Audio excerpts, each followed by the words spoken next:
Social media और static GK एक ऐसा टॉपिक है ना जहां से परीक्षा में सीधे सीधे डायरेक्ट सवाल बनते हैं। कोई घुमा फिरा के बात नहीं।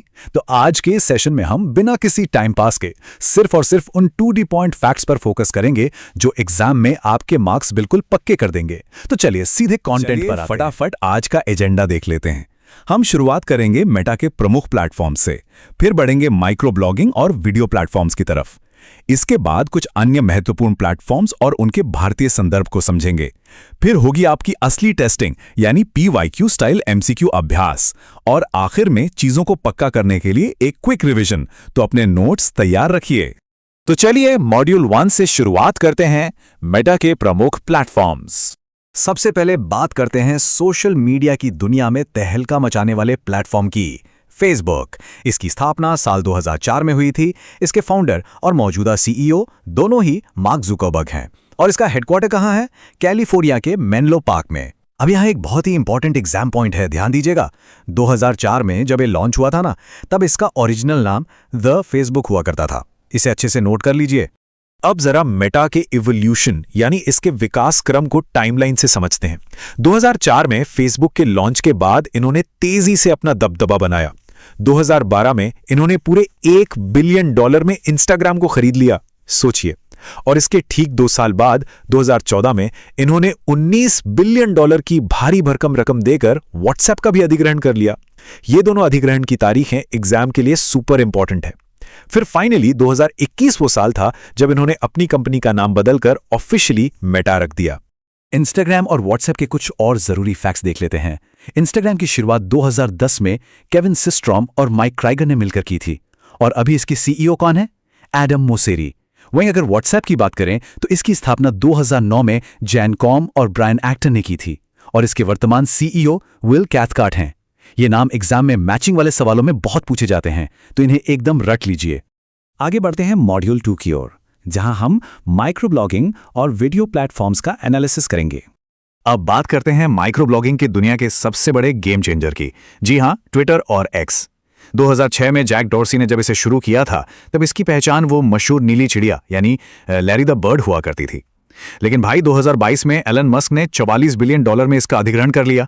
अब इसका नया नाम X यानी X हो चुका है, और इन्होंने अपना खुद का एक AI चैटबॉट भी लॉन्च कर दिया है, ग्रोक AI। ये रीब्रांडिंग वाले फैक्ट्स परीक्षा के लिए बहुत ही ज्यादा जरूरी हैं। चलिए अब वीडियो स्ट्रीमिंग के बादशाह यूट्यूब की बात करते हैं। 2005 में स्टीव चेन, चैड हर्ले और जावेद करीम ने इसे मिलकर लॉन्च किया था। अब यहां गर्व करने वाली बात क्या है? इसके वर्तमान CEO एक भारतीय मूल के व्यक्ति हैं, नील मोहन।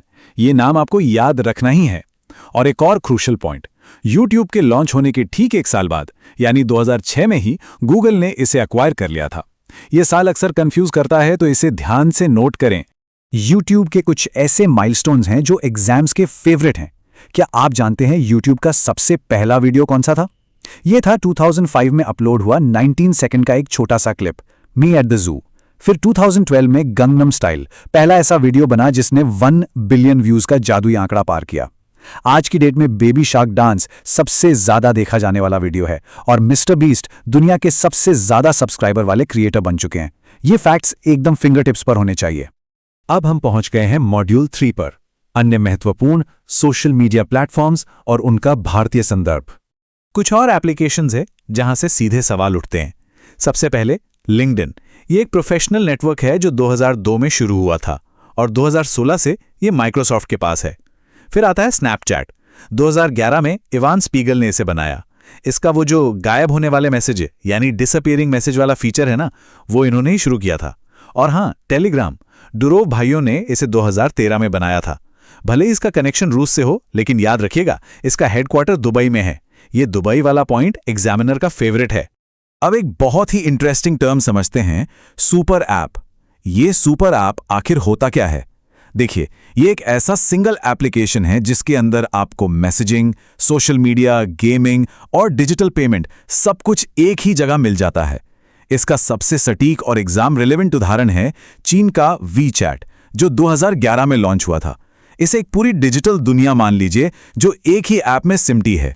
चलिए अब इसे अपने भारतीय संदर्भ से जोड़ते हैं, जहां से लीगल सवाल बनते हैं। आपको जून 2020 का टिकटॉक बैन तो याद ही होगा। वो प्रतिबंध सूचना प्रौद्योगिकी अधिनियम यानी आईटी एक्ट की धारा 69A के तहत लगाया गया था। ये धारा आपको बिल्कुल कंठस्थ होनी चाहिए। इसके अलावा भारत की अपनी फिनटेक कंपनी पेटीएम की स्थापना 2010 में विजय शेखर शर्मा ने नोएडा में की थी और डिजिटल पेमेंट्स की क्रांति लाने वाला भीम ऐप 2016 में एनपीसीआई द्वारा लॉन्च किया गया था। तो थ्योरी हो गई कंप्लीट, अब वक्त है खुद को टेस्ट करने का। मॉड्यूल 4 PYQ स्टाइल महत्वपूर्ण बहुविकल्पीय प्रश्न। पहला प्रश्न आपकी स्क्रीन पर यह रहा। फरवरी 2014 में टेक उद्योग की सबसे बड़ी डील्स में से एक में मेटा यानी फेसबुक ने किस इंस्टेंट मैसेजिंग ऐप को लगभग $19 बिलियन में खरीदा था? आपके ऑप्शंस हैं ए टेलीग्राम, बी व्हाट्सएप, सी स्नैपचैट या डी सिग्नल। सोचिए और जवाब दीजिए। और इसका बिल्कुल सही जवाब है ऑप्शन बी व्हाट्सएप। हमने अभी टाइमलाइन में देखा था ना कि 2014 में मेटा ने इतनी बड़ी रकम देकर व्हाट्सएप का अधिग्रहण किया था। चलिए बढ़ते हैं दूसरे प्रश्न की तरफ। 23 अप्रैल 2005 को यूट्यूब के सह संस्थापक जावेद करीम द्वारा अपलोड किए गए इंटरनेट के इतिहास के सबसे पहले यूट्यूब वीडियो का टाइटल क्या था? ऑप्शंस हैं A Charlie bit my finger, B me at the zoo, C first day at YouTube या डी हेलो वर्ल्ड। अगर आपने ध्यान से सुना होगा तो आपको पता होगा सही उत्तर है option B me at the जू।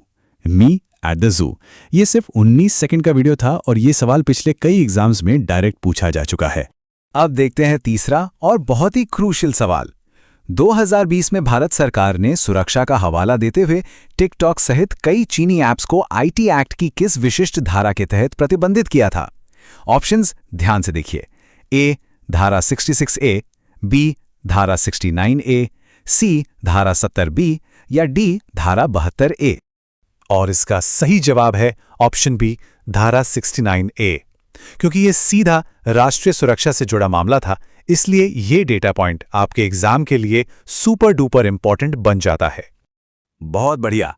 अब आते हैं हमारे आखिरी और सबसे जरूरी पड़ाव पर, मॉड्यूल 5 क्विक एग्जाम रिवीजन।